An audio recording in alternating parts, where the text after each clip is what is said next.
The key thing is that human behavior is shaped by our perception and our mental models, all right? So the mental model I have chosen is that my father is his own man. He's not right or wrong. He has his experience. I choose to learn from that and choose to be different. That's my choice. I'm not following an autopilot, okay? When we were serving off the coast of Somalia, we were dealing with pirates sort of inside, you know, up to sort of something like 20 a day on one ridiculous day. And we were sort of basically arresting them, detaining them, bringing on board the ship.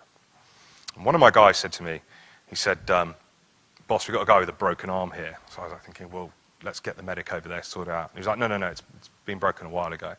As this guy, I went over to have a look out of pure curiosity.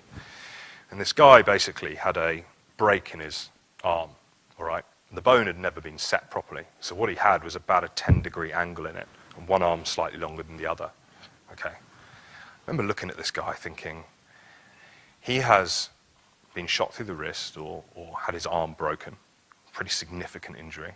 It's never been set. He's probably been dosed up on some antibiotics and sent on his way. And I said to some of my guys, I was like, you know, we think we're pretty hard being Marines, right?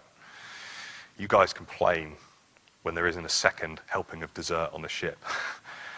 This guy's been shot through the wrist, and he's basically taped it up and cracked on, right? Now, I can't understand what it would be like to grow up in Somalia. I can't understand what it would be like to have something like that happen to me, okay? That's just an example of the environment in which that guy had grown up in. Now, when you think about that and you start to think about people's environment and how it shapes their behavior, you start to think about the world from their perspective. And so, don't get me wrong, you know, piracy is a very unpleasant thing, but there was a big way in which my mindset shifted around that.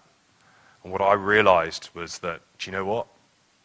I'm lucky to be wearing a uniform. I'm lucky to be on this side. And all of that is a pure accident of the fact that I was born in the West. Because I guarantee you, if I was born on the coast of Somalia, okay, with a guy with the biggest stick and the most weapons rules the roost, I'd probably behave very, very differently, okay? Shaped by my experience, which would be different, all right? That impacts mental models, impacts thoughts, feelings, behavior. I've talked about that enough.